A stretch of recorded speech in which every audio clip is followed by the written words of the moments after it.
caruuriyo ciroole dadkuu wada cawdaane midnaan cayrinayne oo caradeena hala iseeyo. بسم الله الرحمن الرحيم. السلام عليكم ورحمة الله وبركاته. أنا وحال هاي دكتور عثمان حراري وحن كمداي تقاتيرتي هوري أو سوماليا ومدة دفر بدن دلك كشقيناي وحن كمدها معلمينتي كلية دي عافماتك سوماليا لو أساسي إلا قبت كده عدينا معلم بانكاها وحن كلو هقاسمي واحدة حنانة بالشدة وزارة عافماتك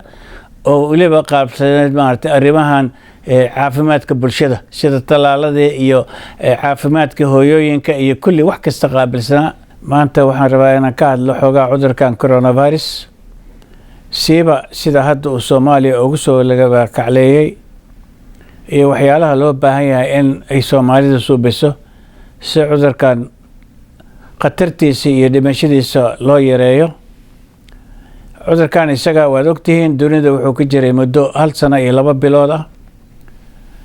ilaa 111 milyan oo qofna wuu ku dhacay 2 milyan iyo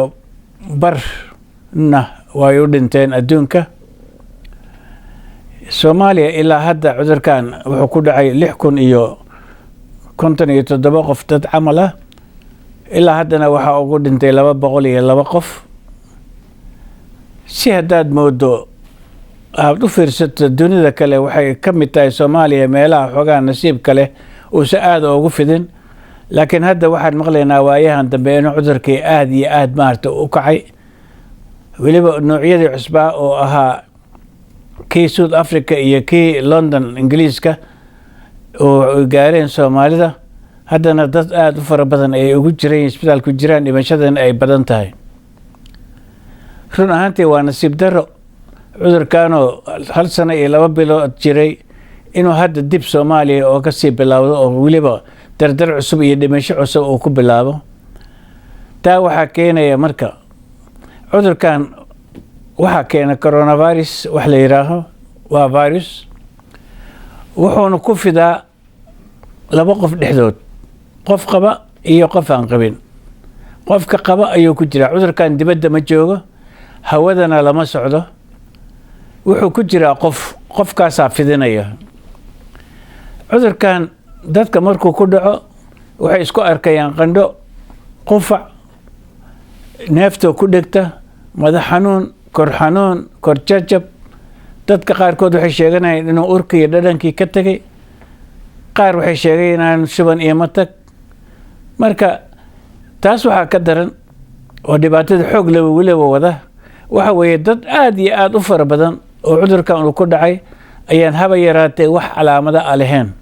oo calaamadahaas aan soo sheegnay haba yaraatee aan waxba lahayn aan ogeyn xataa iyaga inay laftigooda qabaan cudurkii laakiin isla markaa haddana cudurkii faafinaya. maalin shalay waxaan daawanayay suuqa laga soo duubay ee xamar video aad iyo aad uga naxay sababtoo ah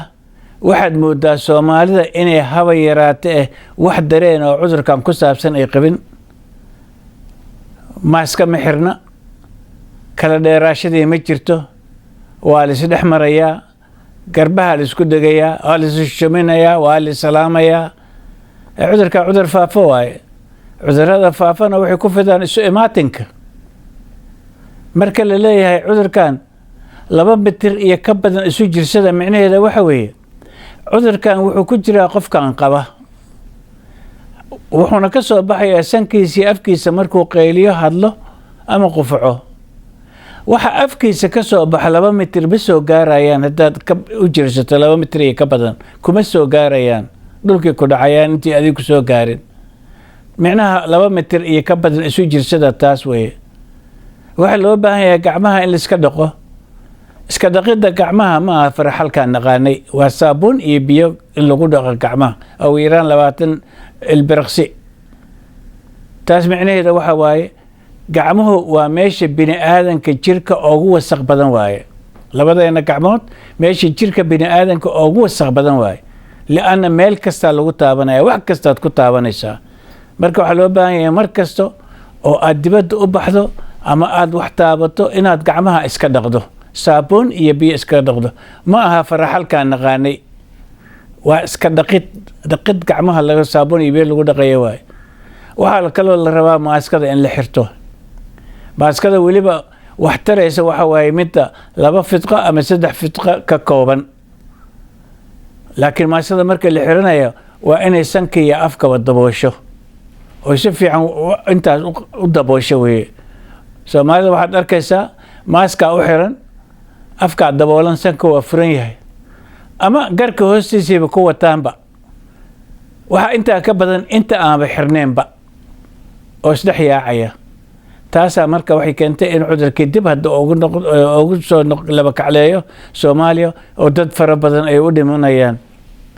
Soomaalida waxaan ka codsanaynaa siiba wasaaradda caafimaadka in ayaamihii cudurkan uu bilowday kontaroolka ay bilaabeen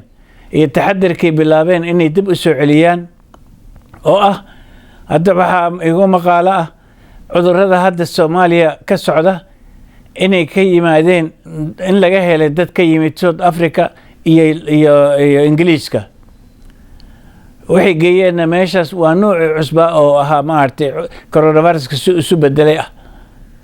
marka in controlka airportka la soo celiyo karantiilkii la soo celiyo qof kastoo dibadda ka yimaada in maartay karantiil 14 maalmood la geliyo meel lagu xareeyo waliba qarashka iska bixiyaan sababtoo ah qofka Soomaaliga oo dibadda ka tagaya ma aha inuu cudur dibadda ka qaado oo dadka Soomaalida u geeyo masaakiinta waa qalad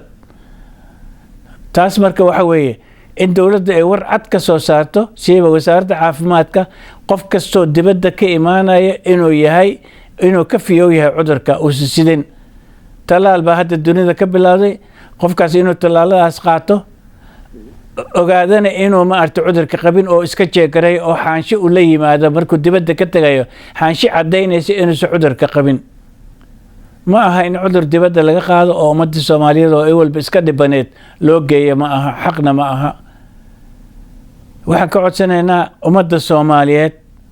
inay dawladooda iyo wasaaradda caafimaadka amarada ka soo baxaya takhaatiirta Soomaaliyeed wacyigelinta ay ku suubinayaan inay qaataan cudurkan 4 shay hadaa suubiso waa ka badbaadaysaa inaad gurigaada joogto inaad labada gacmood iska dhaqdo inaad maaska xirato iyo inaad qofka kale u jirsato 2 mitir iyo ka badan 4 shay hadaa suubisid cudurkan waa ka badbaadaysaa hadaa adigu badbaadidna ummadda kale waa ka badbaadinaysaa taladoo dhan waxay iskugu soo aruuraysaa nafsadaada adigu badbaadi si aad dadka kalena u badbaadisid fadlak Soomaaliya aniga takhtar baan ahay muddo fara badan baan Soomaaliya ka shaqeynayay waliba waxaan ahay takhtar ku takhasusay cudurradan hadda faafa Soomaaliya dhibaatooyinka ka dhacday waan ka soo shaqeeyay cudurkii daacuunka waagu dhacay 72 gobolka Hiiraan baan ka shaqeynayay kii furqa kulligiis ciribtirkiisii maalintuu bilowday ilaa maalintii la ciribtiray Soomaaliyaan joogay ololahan iyo pandemic wax la yiraahdo macnihiisa waan garanayaa waxaan dadweynaha ka codsanayaa inay ma aragtay arrintaani xoog ka saaraan haddayda idinku ka qayb galin badbaadada nafsadiina wasaaradda caafimaadka amar ay soo saartay kaliya xubin ku hagaagayaan waxa loo baahan yahay in la amar qaato cudurkan ama cudurrada faafo dhan waxa looga qabtaa isbaqal iyo in la qaato talooyinka caafimaadka aad iyo aad baan waxaan ka codsanayaa Soomaalida meel kasta ay joogaan inay cudurka ka dadaalaan siiba dadka dibadda ka tagaya fadlag cudurkan ha qaadina oo dalkii ha geynina asxaan suubiya oo wax naxariista ummadeena iyo dalkeena wasaaradda caafimaadkana waa inay dadaalkii hore si laba laabta oo arrintaani ay aad iyo aad uga shaqeeyaan waa mahadsantiin ururka caafimaadka caruuriyo ciroole dadkuu wada cawdaane midnaan cayrinaynin oo caradeena hala iseeyo